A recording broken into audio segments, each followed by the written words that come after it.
Hello and welcome to The Print. This is Triya Gulati, and today I'm joined by filmmaker Danish Renzu, who is currently riding on the success of his recent release, Songs of Paradise. The film, which is now streaming on Amazon Prime Video, is based on the life of legendary singer Raj Begum, who was also the first woman vocalist on Radio Kashmir. Danish, welcome to The Print. And first of all, congratulations for all the love and appreciation you have been receiving for this project. Thank you so much for having me. Yes, thank you so much. I think people are loving it, connecting to it, and Yeah. it's very overwhelming. At the same time, we're really grateful to how Danish, people. how did you decide to create this project? When did this thought first cross your mind? I think it's around 2019 and 2020. I got introduced to Raj Begum's old melodies, and when I actually heard those songs, actually started from the songs, and I really connected to the emotion in the songs. I found out the lyrics of the songs, and I also realized the biggest issue that a lot of recordings of Raj Begum and a lot of other singers at Radio Kashmir were lost and they were not available anymore due to so many issues over years. And the journey of Raj Begum in her older years was actually recreating her songs. So that really sort of resonated with me, and I really wanted to write a story on that. And how did you come across her music?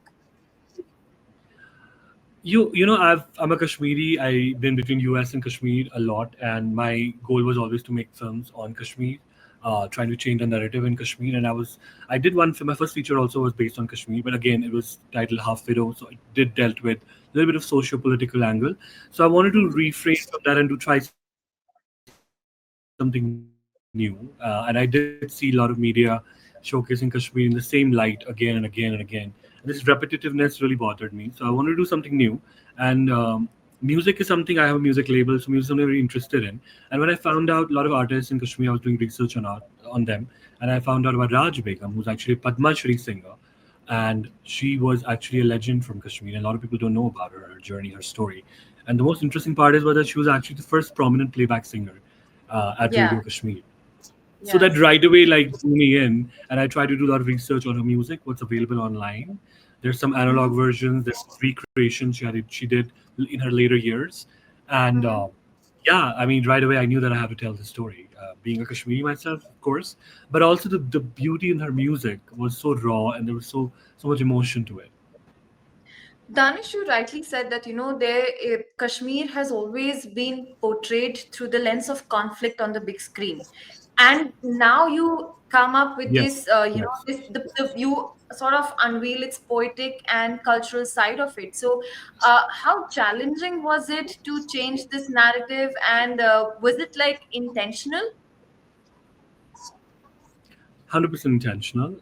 I mean, and also if you see the film, there's nothing political in it. There's no mention of Yeah.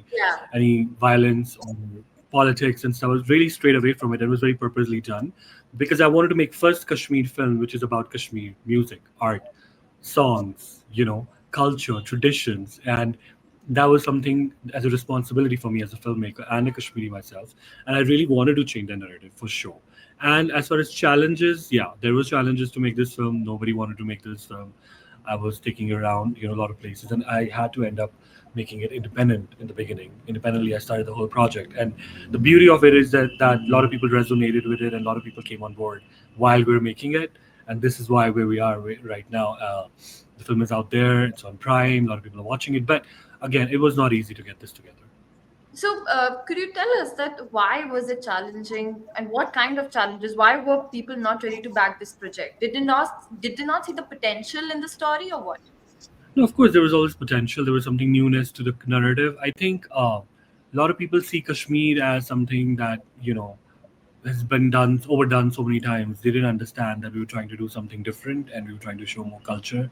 And also, all the songs of the film are not regular Bollywood Hindi songs; they're Kashmiri songs. So it comes to a very niche audience, right? When we talk about how Right. Bollywood operates, so it was not a full-on commercial project that people were like sort of believing in Mhm. the beginning.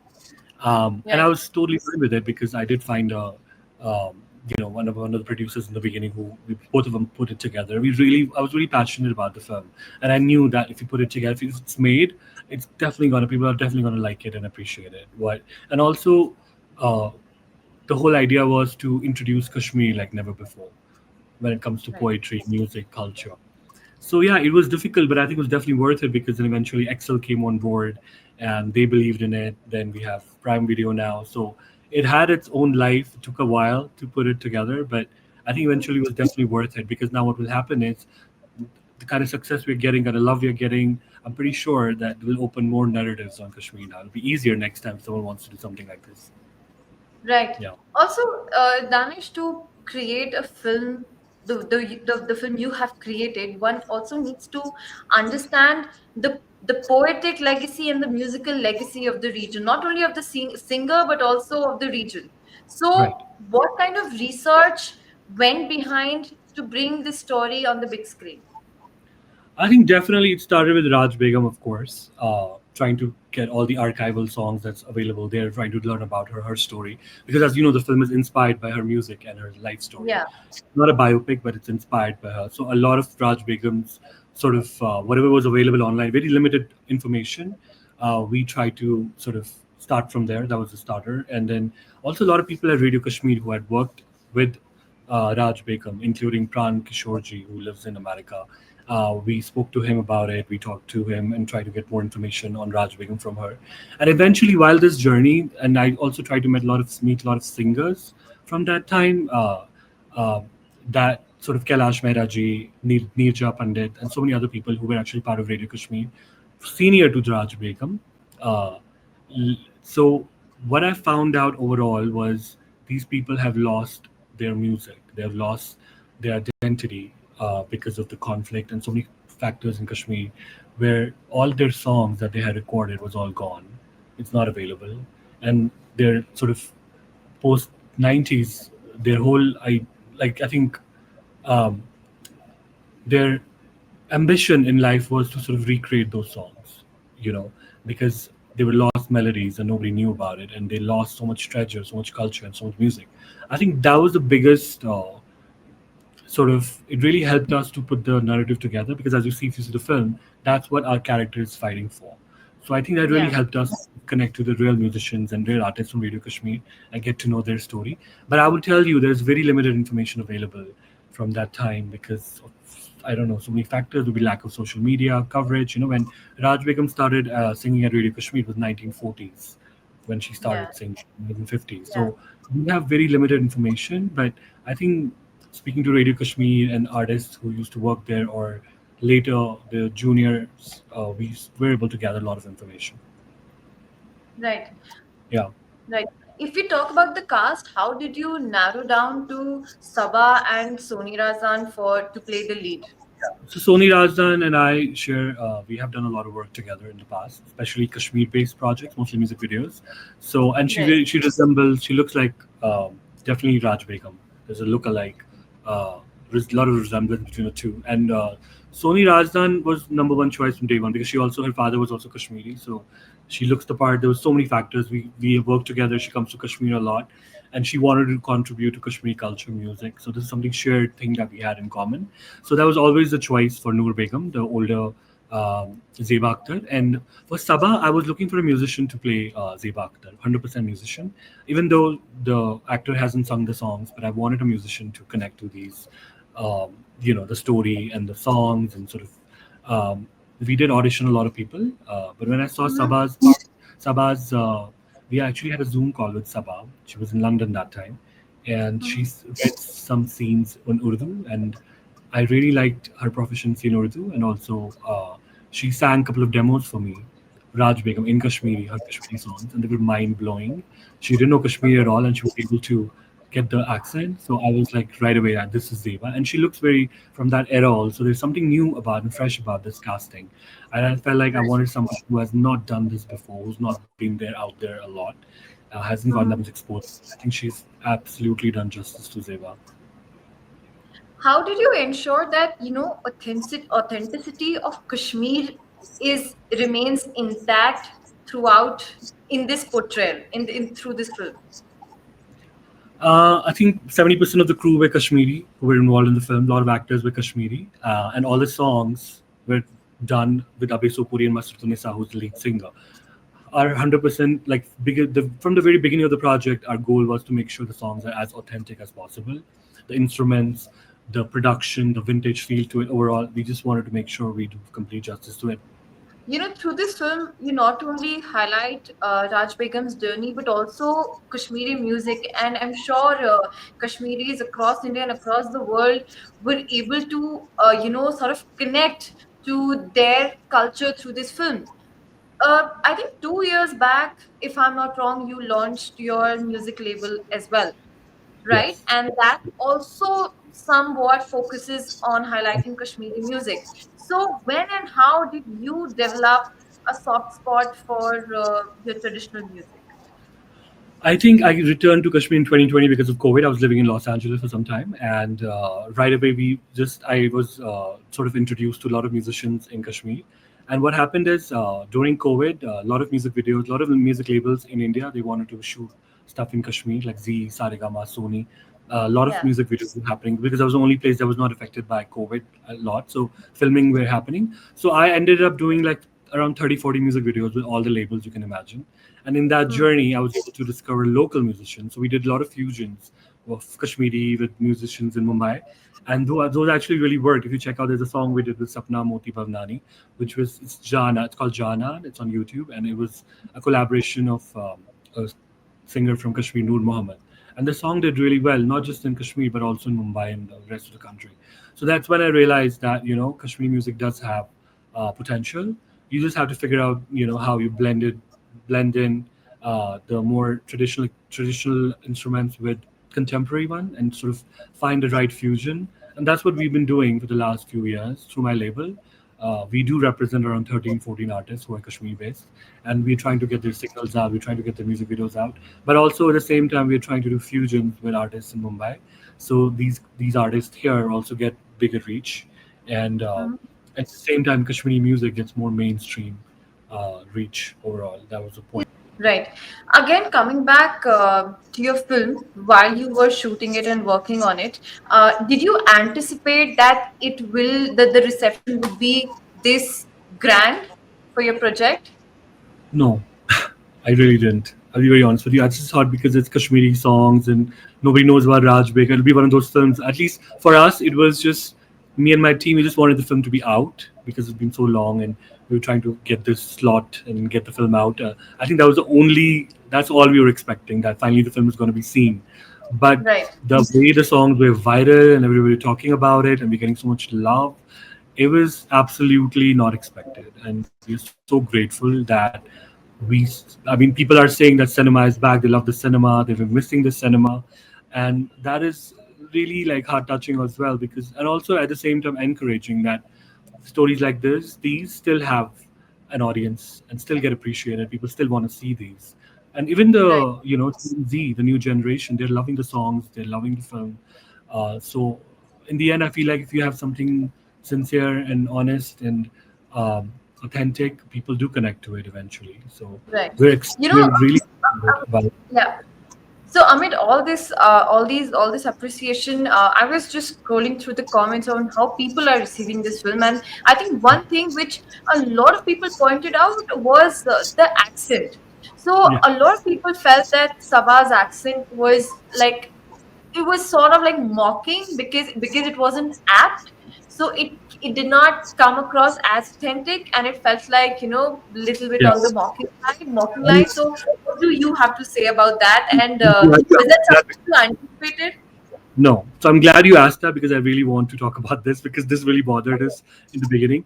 I think when the Yeah. trailer was launched, people commented on the accent, which was sort of unfair because they hadn't seen the film. And also, I think they didn't understand this is a period film set in 1950s. Me and Sabah were 100% aligned on this accent. This was purposely done and it is very authentic to the times. Raj Begum couldn't even speak Urdu. She only spoke in Kashmiri. She didn't know Urdu. And when she did, it was a broken Urdu. So I think the accent, we had a lot of Kashmiris on set who were coordinating with Sabah and all the other non Kashmiri actors. And this is something we had approved. And if you see the film, if this character didn't have this accent, the film would not have worked at all. This really brought the sincerity and honesty in the character and naivety. I think the judgment was based on, oh, we Kashmiris don't speak like that. But I'm sorry, they do.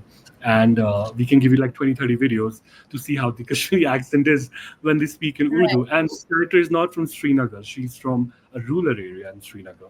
And so, hence, you know, I'm very happy with the accent. And actually, after the film came out, people now are appreciating Saba, Yeah. the Yeah. accent. So please do see that too. So I think it was one of those judgment that, oh, again a film from Bombay Bollywood has come out. Again they're showing Yeah. Kashmiris. Like it was more Yeah. like uh, an assumption that it's going to be like a typical Bollywood film that shows Kashmiris in an authentic way. But no, I don't think so. Now that this has come out, people have really liked it, and we were a little upset with that. But I was Yeah. pretty sure me and Sabah were 100% aligned on this accent, and it was very purposely done. Yeah. Right. Also, Danish, this film is about this legendary singer Raj Begum. Today, you are working with so many Kashmiri artists, traditional singers or folk musicians. What is the music scene of Kashmir right now? Revolutionary. A lot of people are interested in Kashmiri music. They do a lot of fusions with Kashmiri artists. I mean, a singer like Noor Muhammad, who actually started with nothing, who's actually an artist. We do a lot of music with him. Who actually was a street singer when he started his career, is now getting calls after calls, and he goes to Mumbai and records songs. I mean, it's completely changed. The youth is out there in cafes performing songs. Everybody is an independent singer expressing on And social media. like, is it more men centric or female centric? Men Men centric. centric. That's a very So, good so question. Yeah. so females are still not out there in the music scene if you talk about Kashmir. I mean, we just launched Masratun Nisa with Songs of Paradise, and she's getting crazy love right now. Like, people are like, she's literally viral and talked about in Kashmir, Yeah. and she's a female singer. But there's always this little bit of hesitation or scare that, maybe if she gets more famous, she will get trolled for being a woman, for being a singer. That is still there. Women still are not fully encouraged to pursue music, art, or this kind of field, and which is very upsetting. Um, Yeah, but it's also unfortunate that, who would take forward Raj Begum's legacy? She fought against so many, like, she fought against all odds to create a career for herself, to create a name for herself. And even today, unfortunately, the women in singing profession are not supported in Kashmir. What do you have to say about that? And what is, and under your music label, are you putting a conscious effort to to make it happen? Yeah.